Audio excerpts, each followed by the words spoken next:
Så kaldte han skarne til sig sammen med sine disciple og sagde til dem: hvis nogen vil følge efter mig, skal han fornægte sig selv og tage sit kors op og følge mig. For den, der vil frelse sit liv, skal miste det.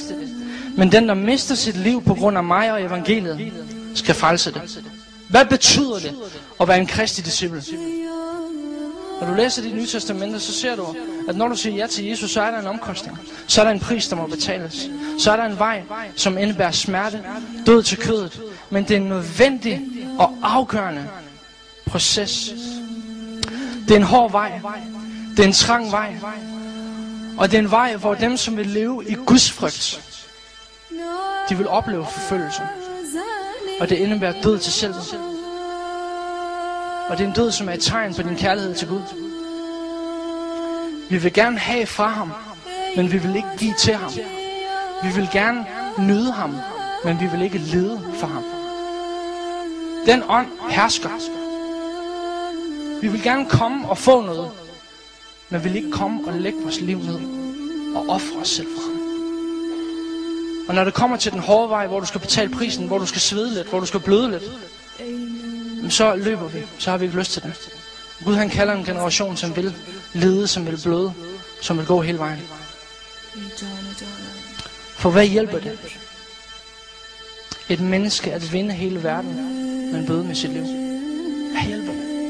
Hvad hjælper det, hvis du får alle de her ting? Hvad hjælper det, hvis du opnår al den her anseelse?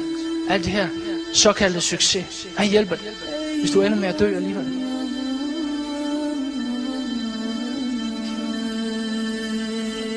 I forhold til det liv, som kommer, hvis man vinder det, så er det liv, som er nu, værdiløst. I forhold til det liv, som kommer. Det er værdiløst. Derfor så er det en dødbringende gift for kirken, når Kristi kors bliver erstattet med en eller anden 7 skridt til et bedre liv. Jeg vil gerne give dig et skridt her i aften. Dø. Dø for dig selv. Læg dit eget ned. Kristus, han kalder dig til at være en efterfølger af ham. En, der vil give alt. En, der vil sige, det handler ikke om mig. Det handler om dit navn. Det handler om, at dit navn skal herliggøres og æres ud fra mit liv. Uanset hvad det kommer til at koste mig.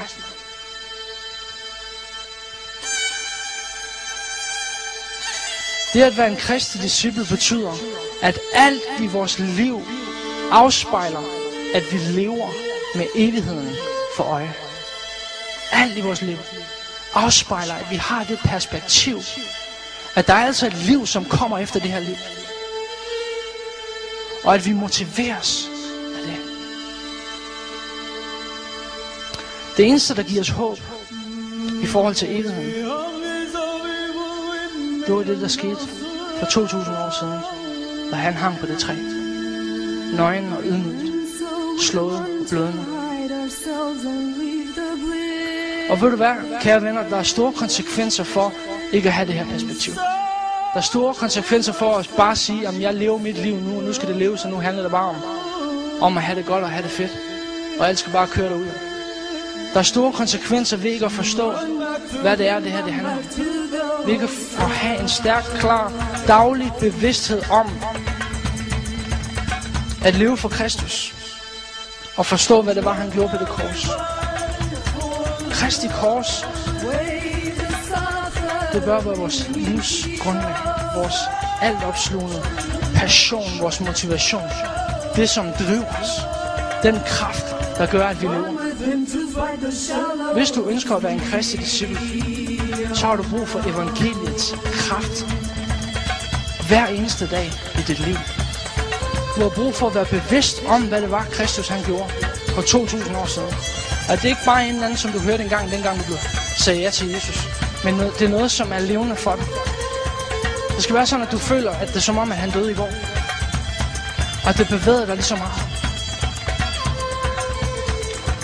Det må bevæge os hver eneste dag. Det må være levende for os hver eneste dag, fordi det er der, kraften ligger. Kraften ligger i evangeliet.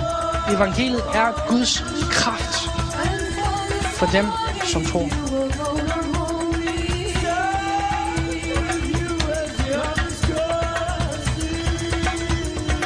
Det er en kraft, som gør, at dit hjerte og dine tanker drages imod evigheden frem for den her verden. Evangeliet er Guds kraft til dem, som tror. Det vil sige, det er Guds kraft til os som kristne. Fordi vi er jo per definition dem, der tror. Amen. Evangeliet er Guds kraft til os hver eneste dag i vores liv. Som efterfølger af Kristus, så må den kraft være levende i os. For at vi kan bevare vores tanker og vores hjerte og vores fokus orienteret imod den dag, vi skal stå for ham. Hold jer ham for øje, står der i Hebræerbrevet, det 12. kapitel, vers 3. Hold jer ham for øje, som fandt sig i en sådan modstand for synder, for at I ikke skal blive trætte og miste modet. Hold jer ham for øje. Hold fokus på ham. Lad det være Kristus om morgenen, om eftermiddagen, om aftenen og hele natten igennem. Er han alt for dig? Fylder han dine tanker? Fylder han dit hjerte?